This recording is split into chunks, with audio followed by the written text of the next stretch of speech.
in a row for losing, this time to the absolute worst team in the NHL, the Arizona Coyotes. What the Hawks did tonight was play down to their opponent. And play down to their opponent, they did. They gave the Coyotes their first multiple goal win of their season.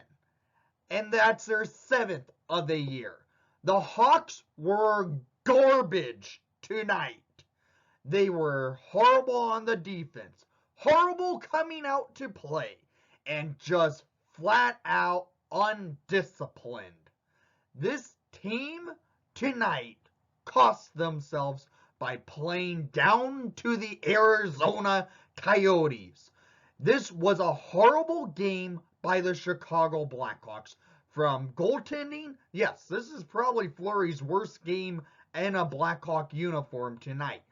To defense, to special teams, and but they managed to put up 4 goals tonight. It doesn't matter. They lost to the Arizona Coyotes 6-4. And Johan Larsson had himself a game. This game tonight was just flat out embarrassment to watch.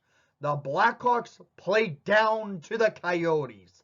They've done it twice this season that I've noticed. When they played the Nashville Predators right before the Christmas break with the COVID pause, when they had their AHL roster playing against us, the Hawks played down to their opponent and lost in that game. That started out a 5-game losing streak that we're currently on. This team is playing like Jeremy Colleton's coaching this team again. It's an absolute disgrace.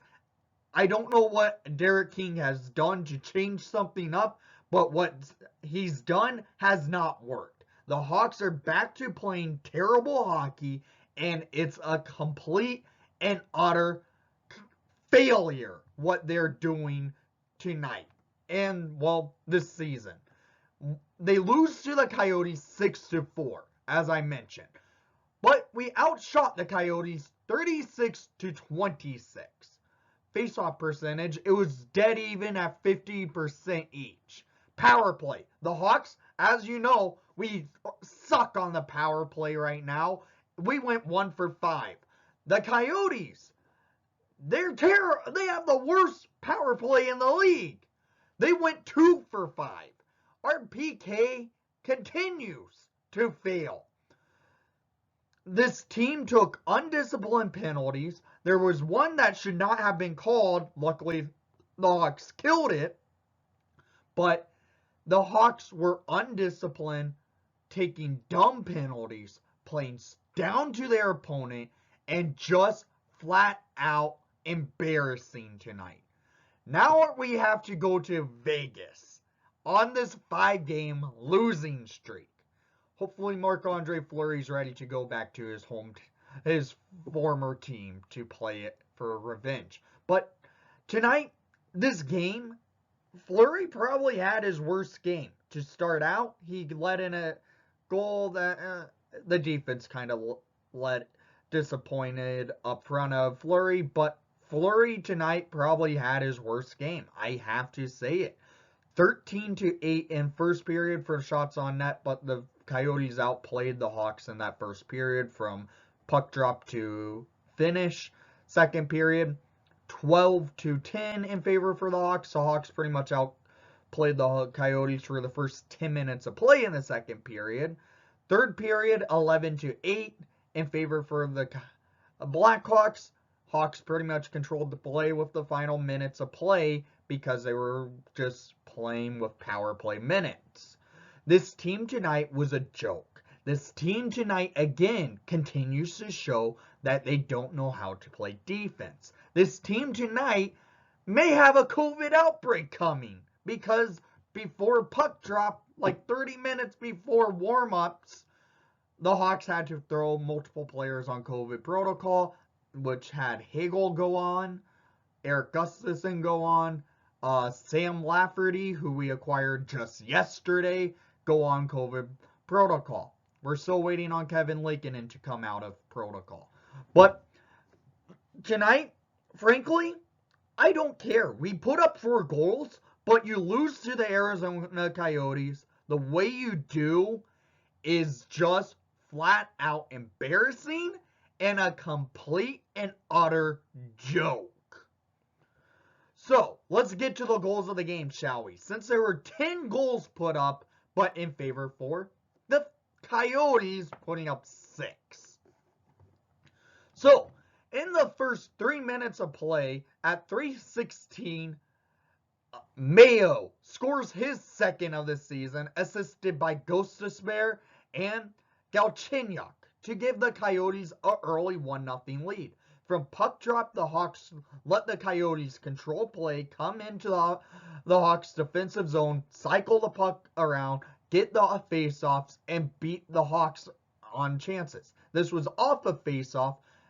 Galchenyuk gets it to Gostisbehere, and Gostisbehere feeds it to Mayo, and Mayo just shoots it right past Fleury, and it's 1-0 Coyotes.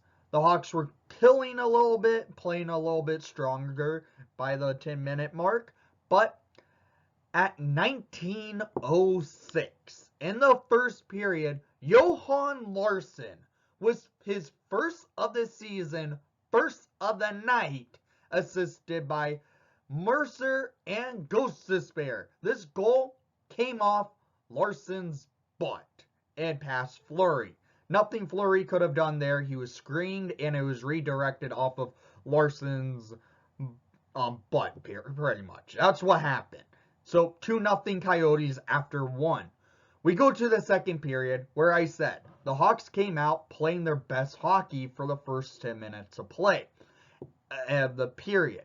Because at 1:01 in the second period, scored by number 77, batting the puck out of the air, Kirby Dach. His 6th of the season, assisted by Philip Kurashev and Connor Murphy to get the Hawks on the board. The Docker bats the puck out of the air and beats the Coyotes goaltender. Hawks are now on the board. The Docker sparks the Hawks. And the Hawks continue to move the puck well, because the Hawks go on a 2-on-1 break, and it's at 5:24. Scored by number 58, Mackenzie Entwistle. His 4th of the season, assisted by number 19, Jonathan Toews. And number 44, Calvin DeHaan.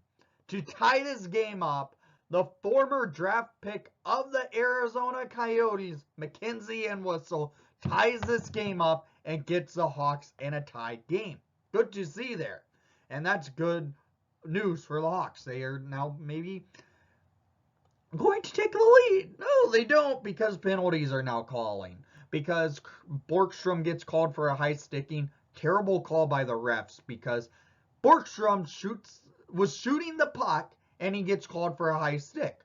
Just the other night, a shot the puck, that high stick, Alex DeBrincat, that led to DeBrincat bleeding. That wasn't called, but that he was shooting the puck with follow through. Hendrik Borgstrom shot the puck with a follow through, and well, the refs called a high sticking penalty. Bad call on the refs, I have to say it. Hawks luckily killed that penalty, did not allow a shot, but immediately after the Hawks are off that penalty, Connor Murphy gets called for cross-checking. And, well, a few seconds into this power play, at 9:56 in the second period, Boyd scores his 8th of the season, assisted by Phil Kessel and Mercer, to make it a 3-2 Coyotes lead off of power play, where Boyd went to the net after the faceoff won. Kessel gets the puck and feeds it right to Boyd, and he just tips it past Fleury. Power play goal for the Coyotes, and the Hawks give up a power play. Hawks go right back to the penalty kill, and they kill that, and then we have to go to the third period down by a goal. And well, we go to the third period. What happens in the third period is pretty much what happens in the first period. The Coyotes come out steaming and controlling the play. And at 3:10 in the third period, Clayton Keller scores his 11th of the season, and this was assisted by Boyd. Up front of the net, it was called for a challenge due to the fact that Ladd got into the crease of Fleury by Stillman kind of pushing him in, but Ladd got into the crease of Fleury, hitting Fleury kind of out of play. Fleury screened right up front of the net by like 5 players, so he couldn't see the puck anyways. Hawks challenge it, and they still call it a good goal. Hawks go to the penalty kill, where at 4:01 on the power play for the Coyotes, Johan Larsson with his second of the night, second of the season, assisted by Boyd and Kessel on the power play, gives the Coyotes a 3-goal lead, my bad, at 5-2 Coyotes off a power play. The PK continues to suck for the Hawks, and the Coyotes, with the worst power play in the league, manages to get 2 power play goals. So the Hawks are now having to battle. They have to battle and try and come back.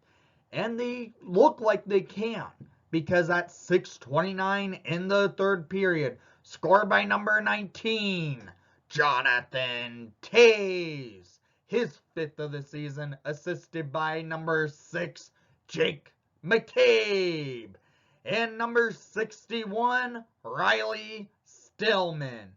Toews goes up to the net, and the puck gets tipped in by Taser from a shot from McCabe, and the Hawks are now maybe sparking something. They get the momentum after this goal from Taser. Hawks were controlling and moving the puck well. Hawks get a power play. It gets killed because double post by Patrick Kane could not get us a goal to get us within 1. So the Hawks' first power play gets killed in this period, and well, at 13:21 in the third period, the Hawks go back to the power play, and the Hawks get a goal. It's scored by number 12, Alex DeBrincat, assisted by number 17, Dylan Strome, and number 88, Patrick Kane, to get the Hawks within 1 for this game. From when the Hawks went down by 3 in this third period, I was saying, yeah, this game's over. The Hawks are going to pack their bags. And they played down to their opponent. Well, they did. But DeBrincat gets his 21st of the season. Strome bats the puck over to DeBrincat, and DeBrincat in the middle, in the air, one-times it past the Coyotes netminder. Hawks get their 4th of the night to get us within 1. So the Hawks pull Marc-Andre Fleury with the final minutes of play. And at 19:31 in the third period, Johan Larsson finishes off the hat trick for his 3rd of the season, 3rd of the night, to give the Coyotes a 6-4 win. This was probably, in my opinion, the worst game by the Chicago Blackhawks. Did they almost come back in the game? Yes. Did they not finish it? Yes. This team, in my opinion, played down to their opponent. And that's what happened. A high-scoring affair between the 2 worst offenses in the NHL. Yes, the Hawks are 2nd worst offense in the league. Coyotes are the worst offense in the league. Yeah. And we get a 10-goal game out of it. The two worst offensives put up 10 goals tonight. Hawks only got 4. The Coyotes got 6. As I said, this was the first time the Coyotes were able to get a 2-goal difference for a win this season. This is their 7th win of the year. And, well, frankly, this losing streak the Hawks are on is self-inflicted. They keep taking stupid penalties, playing undisciplined, playing down to opponents that are well deserved to say it, because the first game of this losing streak came to the Predators, where they played down to their opponents but lost in overtime. Tonight, the Coyotes are the worst team in hockey. Everyone knows it. You played down to your opponent to start the game, and it basically was self-inflicting. This team needs to find their game, what they did when Derek King became the coach of the team, by playing a structured hockey game with some fundamentals in it, to play smart and get there with just play fun. Well, they aren't doing that, so it's getting ridiculous.